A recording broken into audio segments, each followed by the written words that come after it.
ఓం శుక్లాంబరధరం విష్ణుం శశివర్ణం చతుర్భుజం ప్రసన్నవదనం ధ్యాయేత్ సర్వవిఘ్నోపశాంతయేత్. అగజానన పద్మార్కం గజాననమహర్నిశం అనేకదంతం భక్తానాం ఏకదంతముపాస్మహే. సరస్వతీ నమస్తుభ్యం వరదే కామరూపిణీ. విద్యారంభం కరిష్యామి సిద్ధిర్భవతు మే సదా. పద్మపత్ర విశాలాక్షి పద్మకేసరవర్ణిని నిత్యం పద్మాలయాం దేవి సా మాం పాతు సరస్వతి. భగవతి భారతి నిశ్శేషజాడ్యాపః. గురుబ్రహ్మా గురుర్విష్ణు గురుదేవో మహేశ్వరః. గురుః సాక్షాత్ పరబ్రహ్మ తస్మై శ్రీ గురవే నమః. శాంతాకారం భుజగశయనం పద్మనాభం సురేశం విశ్వాకారం గగనసదృశం మేఘవర్ణం శుభాంగం లక్ష్మీకాంతం కమలనయనం యోగిహృద్యానగమ్యం వందే విష్ణుం భవభయహరం సర్వలోకైకనాథం. ఓం నమో భగవతే వాసుదేవాయ. భగవద్భక్తులారా, భాగవతోత్తములారా, మనం ఆ భాగవతంలో పరమ భాగవతుడైనటువంటి ధ్రువోపాఖ్యానాన్ని చెప్పుకుంటూ ఉన్నాం. ధ్రువుడు అరణ్యానికి వచ్చాడు. నారదుని ఉపదేశాన్ని మనం వింటూ ఉన్నాం. ఆ శ్రీ మహావిష్ణువు ఏ విధంగా ఎవరిని అనుగ్రహిస్తాడో ఆ స్వామి దయ మనకెవరికీ తెలియదు. నీవు ముఖ్యంగా ఆ స్వామిని ధ్యానించు, ఆయన చరణాలను ఆశ్రయించు అని నారదుడు ఉపదేశిస్తూ ఉన్నాడు. ఇప్పుడు ఏం చెప్పబోతున్నాడో తెలుసుకోబోయే ముందు, ఇంకా నా మొర నీవెప్పటికి ఆలకిస్తావు, పలుకవేమిరా అని మా నాయనమ్మ గారు రాసినటువంటి పాటతో ఈ కార్యక్రమాన్ని ప్రారంభిద్దాం. పలుకవేమిరా నాతో పలుకవేమిరా రామా పలుకవేమిరా.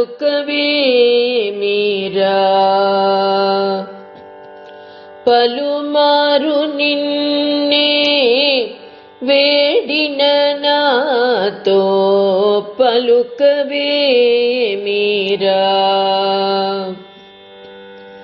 దీన పోషకాయని నే వేడిన దిగులు బాపెదాయని అనరాదా.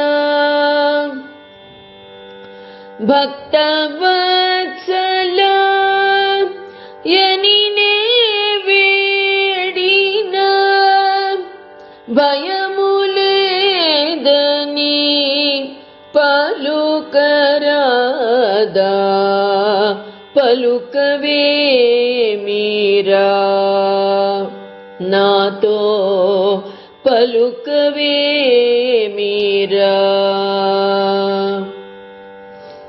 ఒంటి మీటపుర వాసావరద వందనమిదే గోని బ్రోవరవేగ. ఒంటి మీటపుర వాసావరద వందనమిదే గోని బ్రోవరవేగ. మందహాస వదనారవింద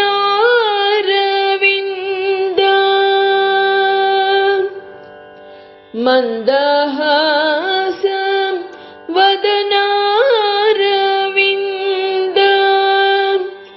గో గోవిందాయని నే పిలచిన పలుకవు పలుకవే మీరా నాతో పలుకవే మీరా పలుమారు నిన్నే వేడిన నాతో పలుకవే మీరా రామా పలుకవే మీరా. కాబట్టి మనము మన సమస్యలను బాధలను ఆ స్వామికి తప్ప అన్యులకు వివరించడం కూడా వ్యర్థమే అవుతుంది. ఆయనకు చెప్పుకుంటే తప్పకుండా మన సమస్యలకు పరిష్కారం దొరుకుతుంది. ఇప్పుడు ఆ నారదుల వారు ఆ స్వామిని ఏ విధంగా వేడుకోవాలి అని ధ్రువుడికి చెబుతూ ఉన్నాడు. హార కిరీట కేయూర కంకణ ఘన భూషణుండు ఆశ్రిత పోషణుండు లాలిత కాంచీ కలాప శోభిత కటి మండలుండు అంచిత కుండలుండు మహనీయ కౌస్తుభమణి గృణిచారుగ్రైవేయకుండు ఆనందదాయకుండు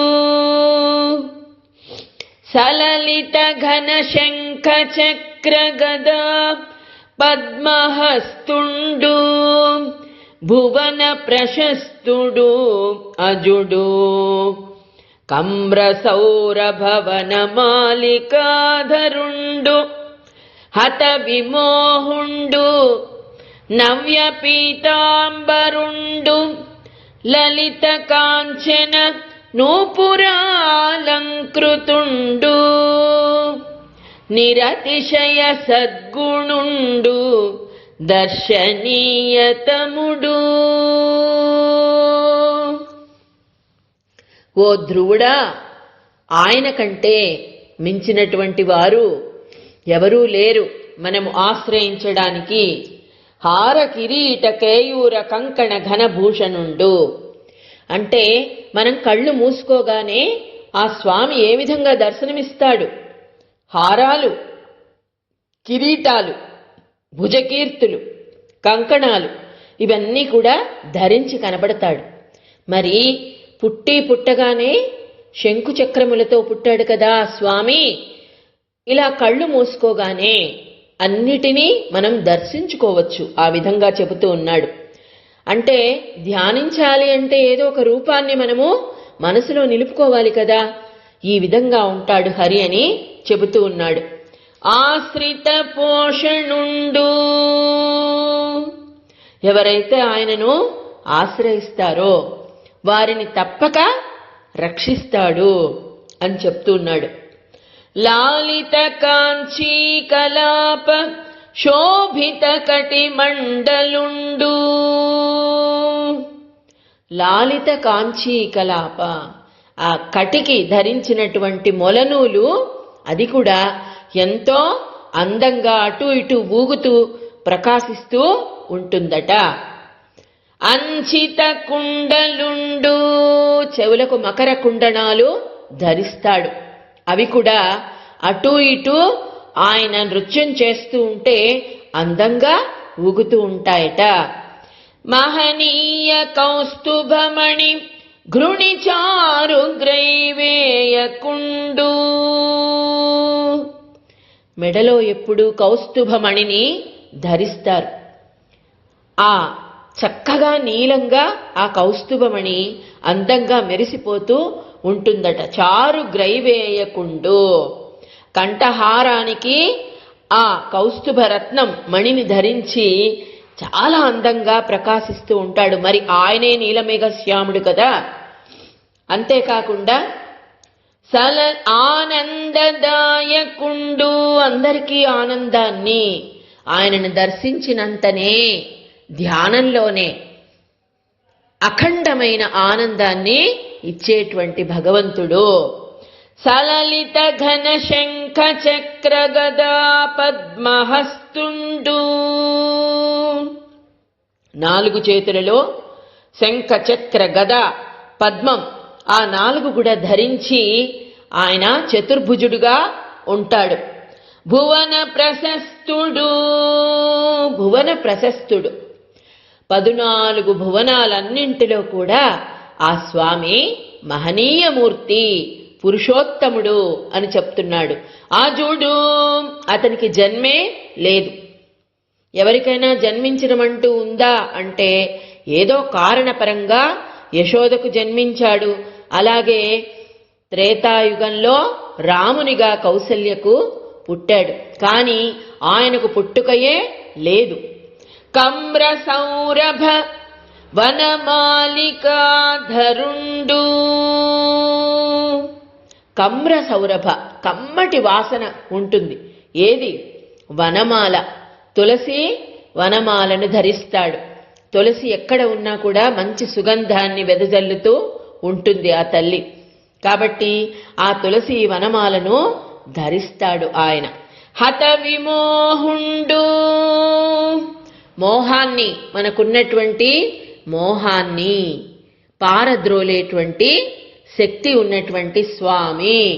నవ్య పీతాంబరుండు, ఆయనేమో నీలమేఘశ్యాముడు, కానీ పచ్చటి పీతాంబరాన్ని ధరిస్తాడు. ఎంత అందంగా కనపడతాడో మనం ఊహించుకుంటే మనకు అర్థమవుతుంది. లలిత కాంచన నూపురాలంకృతుండు, నూపురాలు, బంగారు నూపురాలంకృతుండు, ఆ నూపురాలను ధరిస్తాడు. ఇక అందెలు, బంగారు అందెలు కూడా ధరిస్తాడు. నిరతిశయ సద్గుణుండు, నిరతిశయ అంటే ఆయనకు అతిశయం లేదు. అతిశయము అంటే ఆడంబరం, అహంకారము లేదు, ఆడంబరము లేదు, నేనే గొప్పవాడిని అన్నటువంటి ఆ గుణము ఆయనకు ఎప్పుడు కూడా లేదు. నిర్గుణుడు, నిరాకారుడు అయినటువంటి ఆ స్వామిని వేడుకోమని చెప్తున్నాడు. నిరతిశయ సద్గుణుండు దర్శనీయతముడు, దర్శిస్తే ఆ సాక్షాత్తు ఆ విష్ణుమూర్తినే దర్శించాలి. అంతటి పుణ్యం మనకి ఎప్పటికి దక్కుతుంది? ఆ స్వామిని సంకీర్తన చేస్తూ, ఆయనను ధ్యానిస్తూ, ఆయన కథలు వింటూ, సత్సంగం చేస్తూ, పుస్తక పఠనం చేస్తూ, ఇన్ని చేస్తే ఆ స్వామిని కాలి గోరును దర్శించే భాగ్యమైన మనకు కలుగుతుందా అని మనము ఆలోచించుకోవాలి. సరస మనోలోచనము, సరస మనోలోచనముత్కరుడును హృత్పద్మకర్ణికా నివసిత విరుస్ఫురద్దురున కమణి శోభిత చరణ సరోజాతుడు అతుల శాంతుడు ఘనుడున్. ఏ విధంగా? సరస మనో లోచన ముత్కరుండును అంటే మనోలోచనములు, మనకున్నటువంటి కళ్ళు కాదు, బాహ్యంగా ఉన్నటువంటి కనులు కాదు, అంతర్ముఖంగా ఉన్నటువంటి మనస్సుకున్నటువంటి లోచనములతో చూడాలి ఆ స్వామిని. అందుకే ధృతరాష్ట్రునికి ప్రత్యేకంగా దృష్టిని ఇచ్చాడు ఆయన, అంతర్దృష్టిని ప్రసాదించి ఆయన యొక్క స్వరూపాన్ని, విశ్వరూపాన్ని చూపించాడు శ్రీకృష్ణ పరమాత్మ. కాసేపే, ఎక్కువసేపు ఆయనను దర్శించలేము ఎవరం కూడా. వెంటనే మళ్ళీ ఆ దృష్టిని తాను తీసుకున్నాడు. ఇక్కడ చెబుతూ ఉన్నాడు, సరస మనోలోచనముత్కరుండును. ఎవరైతే ఆ స్వామిని ధ్యానిస్తారో, ఆ శ్రీహరి సరస్సులు అంటే అలాంటి పుణ్యాత్ములకు మనోనేత్రాలకు ఆనందాన్ని కలిగిస్తాడు. హృత్పద్మకర్ణికా నివసిత విస్ఫురదురు నఖమణి శోభిత. అంటే భక్తుల యొక్క హృదయ పద్మాల మధ్యలో ఉంటాయే వాణిని కర్ణికలు అంటారు. ఆ కర్ణికలలో అంటే ఏంటి, మన హృదయం మధ్యలో ఎప్పుడు కూడా నివసిస్తూ ఉంటాడు ఆయన. హృత్పద్మ, ఈ హృదయం అనే పద్మం అనే కర్ణికలో ఆయన ఎప్పుడూ నిత్యము నివసిస్తూ ఉంటాడట. ఇంకా అంతేకాకుండా నఖమణి శోభిత చరణ సరోజాతుడు, పాద పద్మాలకు గోర్లు ఉంటాయి కదా, ఆ కాంతులు, గోటి యొక్క కాంతులు ఎప్పుడు కూడా భక్తుల హృదయాల్లో శోభిల్లుతాయి. మాధవ కేశవ మధుసూదన విష్ణు శ్రీధరా పదనఖం చింతయామి యూయం. అందుకే అన్నమయ్య రాశాడు, ఏ ఒక్క నామాన్ని, కేశవ నామానైనా ధ్యానించేటువంటి భాగ్యాన్ని ప్రసాదించు తండ్రి. అంతేకాకుండా శ్రీధరా పదనఖం, నీ కాలి గోటిని ఎప్పుడూ తలుచుకొని స్మరణ చేసేటువంటి భాగ్యాన్ని, యూయం అంటే పగలు రాత్రి విడనాడకుండా ఆ తలచే భాగ్యాన్ని నాకు ఇవ్వు స్వామి అని అన్నమయ్య రాసుకున్నట్లుగా ఇక్కడ ఆయన చెబుతూ ఉన్నాడు. ఎవరైతే ఆ భక్తులు ఆ పాద పద్మాల నఖ కాంతులు వికసిస్తూ ఉంటాయో అలాంటి అతుల శాంతుండు ఘనుడున్, ఆయన ఎంత శాంతమూర్తి, ఎంత దయామయుడే అని రాసుకుంది మా నాయనమ్మ. ఎప్పుడు కూడా శాంతమూర్తిగా ఉంటాడు. ఆయనను మించినటువంటి శాంతము ఎవరికీ లేదు. అదే మనలో ఉన్నటువంటి బాధలన్నింటినీ కూడా తీర్చేటువంటి మందు ఆయన చెబుతూ ఉన్నాడు.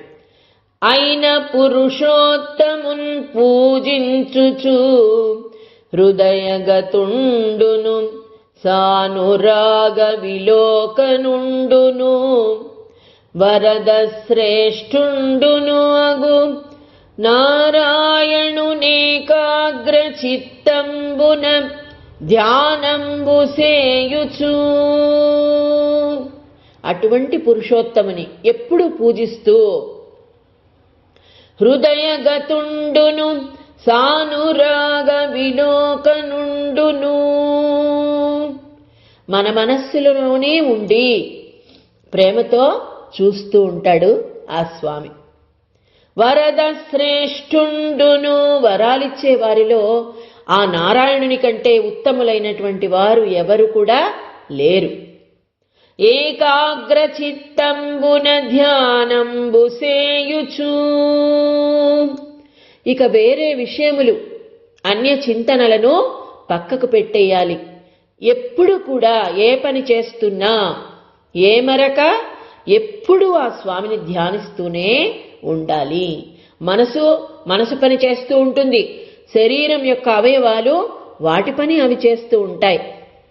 అది మనము మర్చిపోకూడదు. పరమ నివృత్తి మార్గంబున, ఇదే నివృత్తి మార్గము అంటే ధ్యానము ఎప్పుడూ కూడా ఆ స్వామి మీదే ఉండాలి. కానీ మన పనులు మనం చేసుకుంటూనే వెళ్ళాలి.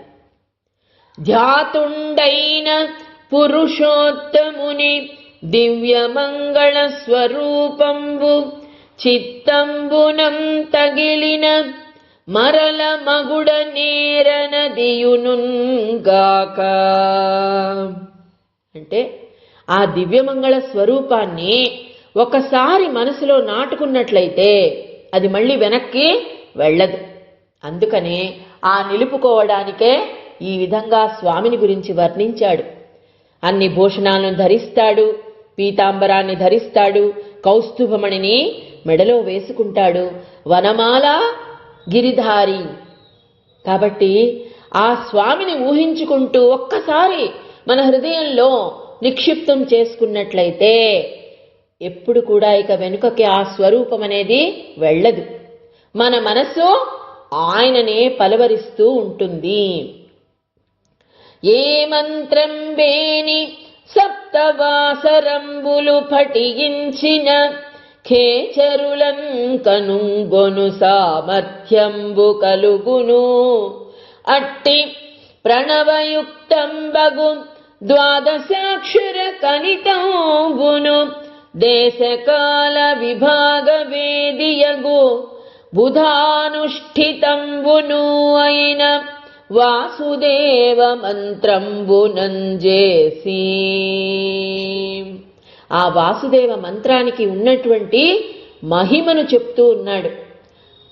ఏ మంత్రం వేని సప్తవాసరంబులు పఠించిన, ఏ మంత్రాన్ని 7 రోజులు ఆపకుండా పఠిస్తే ఏమవుతుంది? ఖేచరులన్ కనుగొను సామర్థ్యంబుగలుగును. ఖేచరులు అంటే మానవులు కాకుండా ఖేచరులు అంటే ఆకాశంలో సంచరించేటువంటి దేవతలే కావచ్చు, యక్షులే కావచ్చు, కిన్నరులు, కింపురుషులు, సమస్తమైనటువంటి మహాపురుషులను దర్శించుకునే శక్తి కలుగుతుందట 7 రోజులు ఆ వాసుదేవ మంత్రాన్ని పఠించినట్లయితే. ఇంకా ప్రణవయుక్తంబగు ద్వాదశాక్షర కలితంబును, 12 అక్షరాలతో ఓం ప్రణవంతో కూడి ఉంటుంది.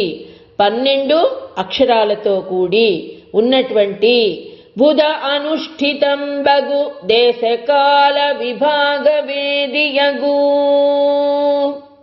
దేశకాల విభాగాలు అంటే దేశకాల పరిస్థితులు తెలిసినటువంటి ఒక పండితుని చేత అనుష్ఠింపబడినటువంటి ఈ వాసుదేవ మంత్రం, దాని యొక్క మహిమను చెబుతూ ఉన్నాడు. దూర్వాంకురంబుల దూర్వాంకురశ్యాము జలజంబులను జారు జలజనయను తులసీదళంబుల తులసికాదాముని మాల్యంబులను సునైర్మల్య చరితూ పత్రంబులను పక్షిపత్రునిగడు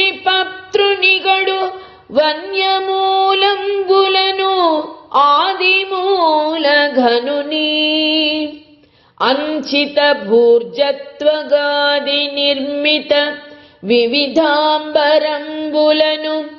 పీతాంబరధరు తనరు భక్తుని మృచ్ఛిలాదారు రచిత రూపములయందుగాని నిరూఢమైన సలిలములయందుగాని సుస్థలములందుగాని పూజింపవలయు నక్కమలనాభూ. వేటితో పూజించాలి? దేనితోనైనా భక్తితో పూజించాలి ఆ స్వామిని. అదే మరి ఆ కళ్ళు మూసుకోమన్నారు, ధ్యానం చేయమన్నారు. మరి పూజ ఏ విధంగా చెయ్యాలో ఇక్కడ చెప్తూ ఉన్నాడు. దూర్వాంకురంబుల దూర్వాంకురశ్యాము. దూర్వాంకురములు అంటే గరిక పోచలు, గడ్డి పోచలు. అవి ఎలా ఉండేవి? శ్యామవర్ణం కలిగినటువంటి వాని గరిక పోచలతో పూజించాలట. జలజంబులను జారు జలజనయను. జలజములు అంటే తామరలు, జలజనయను అంటే పద్మముల వంటి కన్నులు కలిగినటువంటి ఆ స్వామిని పద్మాలతో పూజించాలి. ఇక తులసీదళంబుల తులసికాదాముని, ఎప్పుడూ వనమాల ధరించినటువంటి ఆ స్వామిని తులసిమాలతో, ఆ తులసి దళాలతో ఆ స్వామిని పూజిద్దాం అని చెప్తున్నాడు. తులసీదళంబులతోడ అని త్యాగరాజస్వామి కూడా రచించారు. స్వామి, నిన్నే విధంగా నేను పూజించమంటావు అని. పవిత్రమైనటువంటి తులసీ దళాలతో. ఇక సునైర్మల్య చరితూ మాల్యంబులను పత్రంబులను పక్షిపత్రుని, అంటే నిర్మల చరిత్ర కలిగినటువంటి ఆ స్వామిని పూలమాలలతో, ఏ పూలైనా కూడా స్వచ్ఛమైనవే, ఆ స్వామి కోసమే పూస్తాయి, సాయంత్రానికి వాడిపోతాయి, తమ జన్మను చరితార్థం చేసుకుంటాయి ఆ పువ్వులు. ఎంత ధన్యమో కదా వాటి జన్మ. ఆ స్వామిని అర్చించే వరకు చక్కగా ఆయన మెడలో వాడిపోకుండా ఉంటాయి. మనం తలలో ధరించిన దానికంటే ఆ స్వామికి పూలమాలలు వేసినట్లయితే మరుసటి రోజు వరకు కూడా చక్కగా అందంగా మెరుస్తూ ఉంటాయి చూడండి. అంతే, వాటి జన్మను ఆ స్వామికే అంకితము చేస్తాయి అవి. కాబట్టి సునైర్మల్య చరితు అంటున్నాడు. పత్రంబులను పక్షిపత్రుని, పత్రంబులను అంటే చిగురుడు ఆకులతో ఆ స్వామిని, ఎవరు? పక్షి పత్రుని అంటే గరుత్మంతుని అధిరోహించేటువంటి ఆ స్వామిని పత్రములతో అయినా, పత్రం పుష్పం ఫలం తోయంబని, చంద్రహాసుడు సమర్పించిన చందముగా ఆ కుచేలుని చారడటుకులు భక్షించి ఇంపైన సంపదలిచ్చినావు అని ఇక్కడ ఏదైనా సరే భక్తితో సమర్పించాలి. కడువన్యమూలంబులను ఆది మూల ఘనుని, ఆది మూల ఘనుని అంటే ఆది మూలమే మాకు అంగరక్ష. మొట్టమొదటగా ఆయన ఆది వరాహస్వామిగా వెలిశాడు, మనం చెప్పుకున్నాం కదా. ఆ ఆది మూలమైనటువంటి స్వామిని ఇక ఏ విధంగా అర్చించాలి? వన్యమూలాలతో, వనములో దొరికేటువంటి ఏదైనా సరే ఆ స్వామి కోసమే కాస్తుంది, పూస్తుంది వాటితో. ఆదిమూల ఘనుని అంచిత భూర్జత్వగాది నిర్మిత వివిధాంబరంబులను. అయితే ఆ పీతాంబరధారిని ఏ విధంగా? నారబట్టలతో సేవించాలి. అంచిత భూర్జత్వగాది, భూర్జత్వగాది అంటే భూమి నుండి పుట్టినది వృక్షము, వాటితో వాటి నారలతో బట్టలను చేసి ధరిస్తారు. శ్రీరామచంద్రుడు వనమునకు వెళ్ళినప్పుడు వనవాసానికి రామ లక్ష్మణ సీత ఈ ముగ్గురు కూడా ఆ నారబట్టలను వారు ధరించారు. ఎందుకంటే అవి చాలా స్వచ్ఛంగా ఉంటాయి కనుక. అదే చెప్తూ ఉన్నాడు, నారబట్టలతో ఆ పీతాంబరధారిణి అంటే ఏంటి? మనము రకరకాలైన భూషణాలను ధరించి మనము అలంకరించుకొని ఆ స్వామిని కాదు, అంటే దేని మీద ఆశ ఉండకూడదు ఆ స్వామిని పూజిస్తూ ఉన్నప్పుడు. అందుకనే నారబట్టలను సేవించాలి, నారబట్టలతో అని చెప్తూ ఉన్నాడు ఇక్కడ. పీతాంబరధరు తనరు భక్తుని మృచ్చిలాధారు రచిత రూపములయందుగాని. ఎక్కడ సేవించాలి మరి?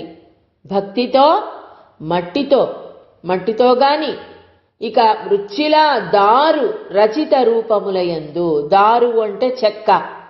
ఇక ఆ భక్తుని ఆ భక్తుడు అయినటువంటి వాడు శిలలతో గాని, మట్టితో గాని, చెక్కతో గాని, ప్రతిమలతో, మరి ఆ స్వామి రూపాన్ని మనం అభిషేకం చెయ్యాలంటే ఏదో ఒక విగ్రహం ఉండాలి. తప్పకుండా సగుణ రూపంలోనే ఆ స్వామిని మనము మొదట పూజించాలి.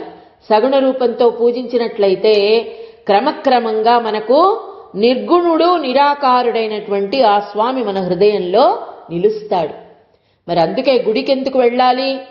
ఎక్కడికో వెళ్ళి ఆ స్వామిని ఎందుకు దర్శించుకోవాలి అంటే, సగుణ రూపంతో అర్చించినట్లయితే మన మనసు స్థిరమైనటువంటి రూపాన్ని నిలుపుకుంటుంది కనుక.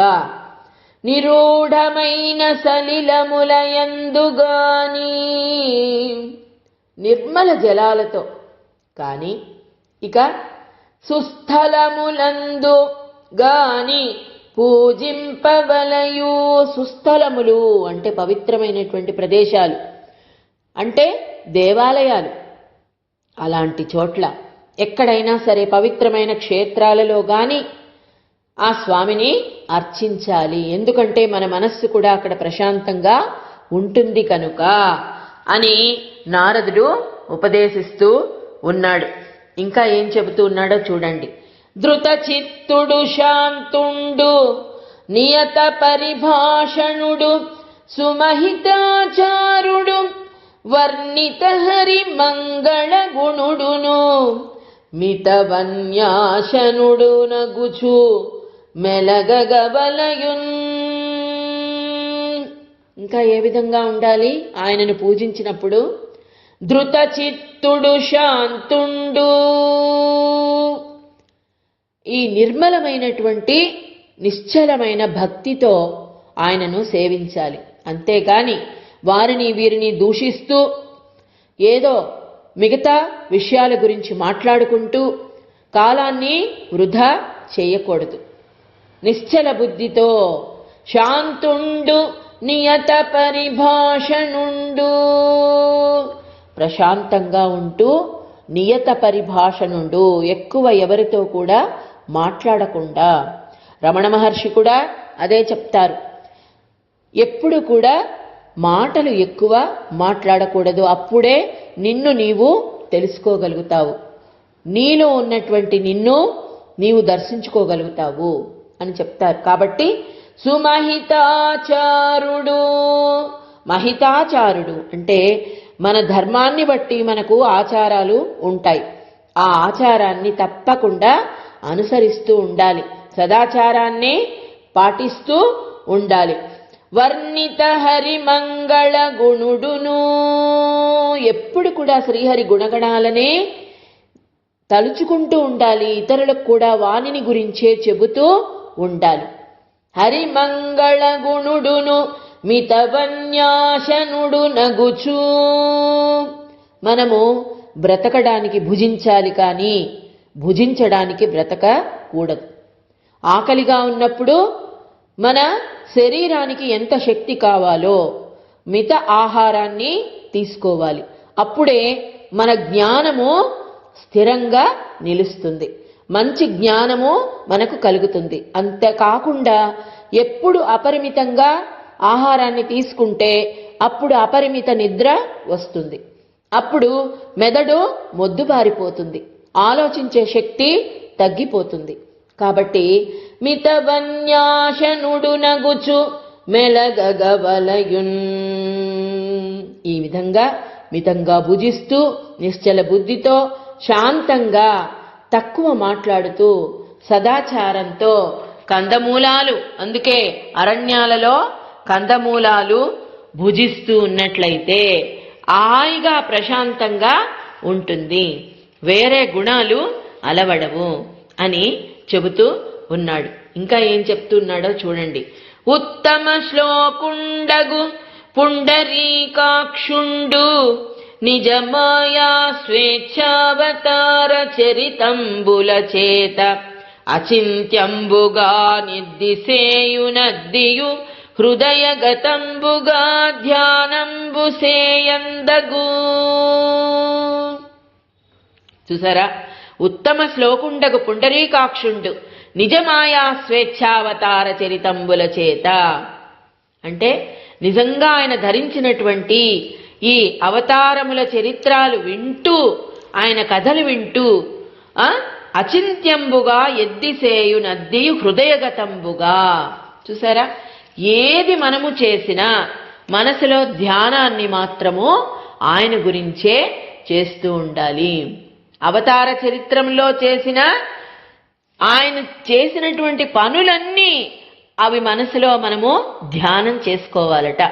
మరి ఆయన చిటికెని వేల మీద కొండనెత్తాడు, గోవర్ధన పర్వతాన్ని నిలబెట్టాడు, అదేవిధంగా గోవులను కాచాడు, అదేవిధంగా కాళీయ మర్దనం చేశాడు. ఈ పనులన్నీ కూడా స్వామి చరిత్రలు విని మనం తలుచుకుంటూ ఉండాలి.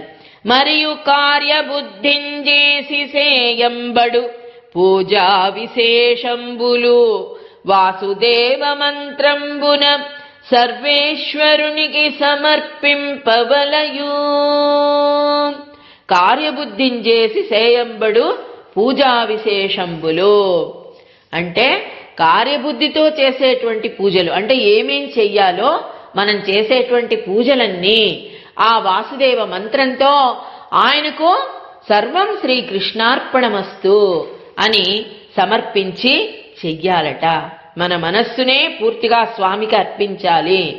ఇట్లు మనోవాక్కాయ కర్మంబుల చేత మనోగతం బగునట్లుగా భక్తియుక్తంబులైన పూజల చేత పూజింపంబడి సర్వేశ్వరుండు మాయాభిభూతులుగాక సేవించు పురుషులకు ధర్మాది పురుషార్థంబులలోన అభిమతార్థంబునిచ్చు విరక్తుండగువాడు నిరంతర భావంబైన భక్తి యోగమునంజేసి మోక్షంబు కొరకు భజించున్.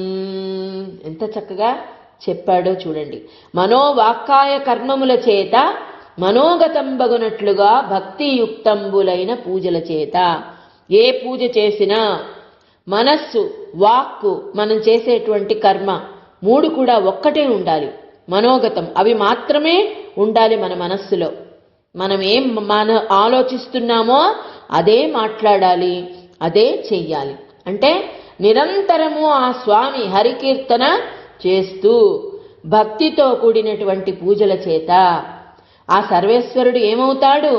మాయాభిభూతులుగాక సేవించు పురుషులకు ధర్మాది పురుషార్థంబులలోన అభిమతార్థంబునిచ్చు. ధర్మాది పురుషార్థంబులలోన ధర్మ అర్థ కామ, ధర్మార్థ కామ మోక్ష, ఈ చతుర్విధ ఫల పురుషార్థ సిద్ధ్యర్థం.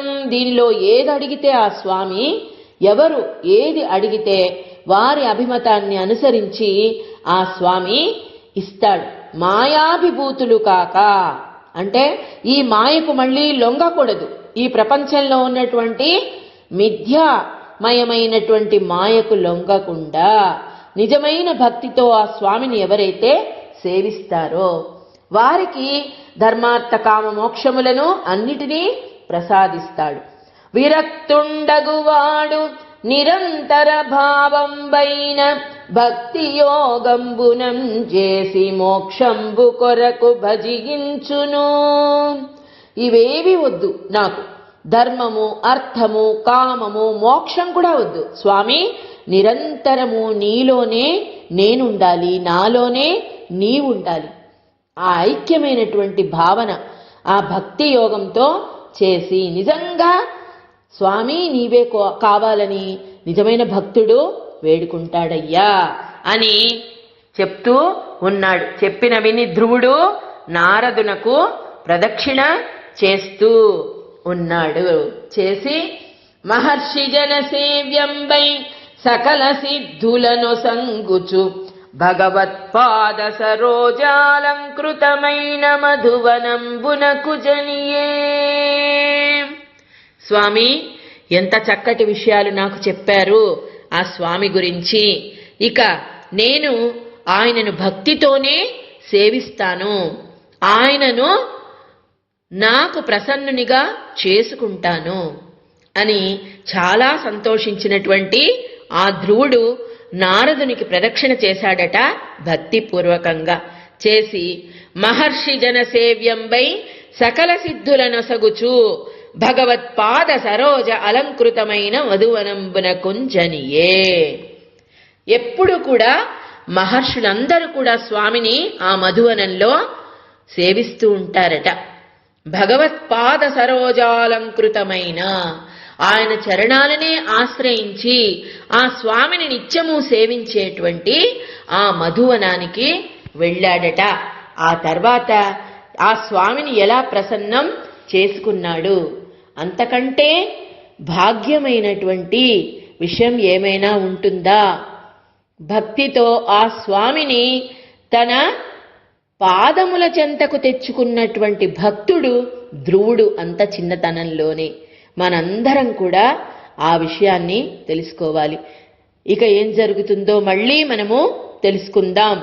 ఓం సహనా భవతు సహనౌ గుణత్తు సహ వీర్యం కరవావహైః తేజస్వినావతీతమస్తు మా విద్విషావహై.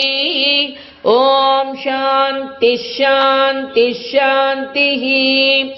లోకాః సమస్తాః సుఖినో భవంతు, సమస్త సన్మంగళాని భవంతు. స్వస్తి.